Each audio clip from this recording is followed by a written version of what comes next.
Yeah, and it's like, I mean, I did Pythagoras this year, and I teach Pythagoras as an area topic. Yeah. It's nothing more than that. It's drawing squares, and Yeah, yeah, then yeah, for the yeah, kids yeah. in my class, they discover that, well, what pattern can you see with the numbers? What shortcuts can you think? And then suddenly they develop it themselves, and the procedure comes from them. But to me, procedural based teaching, I think, is what causes a lot of people to ask that question: where am I going to use this in the real world? And the truth is, you'll never use a random procedure which you have no understanding of in the real world. But we come up with all these suggestions about where they may, but that's not what they're listening. They're just seeing a random series of steps to a number that they seek validation from us. And again, that learned helplessness.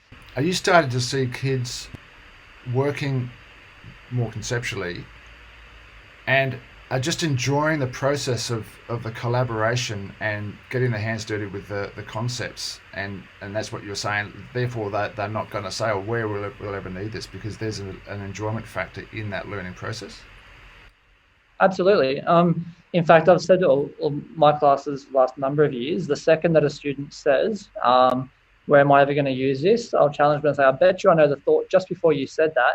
And the thought before that was, I'm not enjoying this or I hate this. And the thought before that was, I'm stuck and I don't know what to do. So they don't get from, trying to solve a problem to thinking, where am I actually going to use this pragmatically?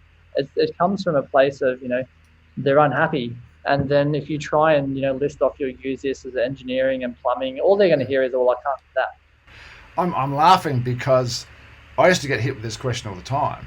And what would frustrate me is that I would start answering the question that they asked and their eyes glaze over. And I'm thinking they're never Mm-hmm. interested in my answer. And then the most obvious dawned on me, and the most obvious is that's not the question they're asking. They're not saying, Mr. Andrew, when will we ever use this? They're saying, Mr. Andrew, can I get out the door? Can I leave your Yep. boring lesson? Can I get out of here? Can I not have to do?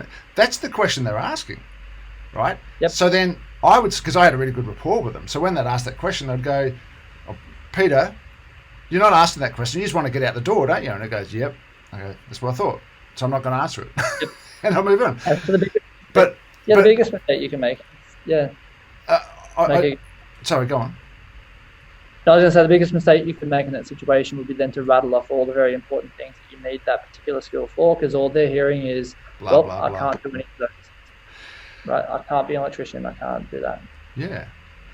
There's a lot of push to say, look, we need to make maths relevant. And I agree with that. And I agree with that. But I think that's not quite the full picture, because it's very difficult to make surge relevant, right? And and the answer, I think, is in working this way, because if you've got kids who are working with the concepts and working with their mates and collaborating, and the activities are engaging, and they're using their own brain rather than something that we've taught them, and then they lead to the procedures, and then they're remembering stuff, etc., etc. That is fun, whether they can see the relevance or not, and that's engaging because they're involved in the actual process. There's agency in what they're doing, and I think that's the mantra we should be. Yes, try and make it relevant if you can. But I imagine there's a lot of teachers who spend a lot of time trying to make maths relevant, and it still not doesn't quite tick the box for students. They're going, Yeah, oh, I think relevant. sorry, Yeah, I get it. My opinion on that would be, the relevance has to be, does it link to something they already understand? And I think a lot of what we do from 7 to 10 or even into 11 and 12 just comes down to how to group, how to partition. yeah, So it comes down to timesing and dividing. And it took me a long, in fact, probably 2 years ago, I remember this memory where I'd been confusing kids with division because it means two different things. So if I say 10 divided by 2, does that mean I'm splitting 10 into two groups? And the answer is the size of each group, or am I pairing them off into twos? Like how many twos fit the 10? Conceptually, they're two very different things. And it's a result of when you multiply numbers in different orders. So 3 groups of 5 is different to 5 groups of 3, but you end up with the same result. So sometimes we interchangeably talk about division, where sometimes we're splitting or grouping, but in our heads we're not communicating that.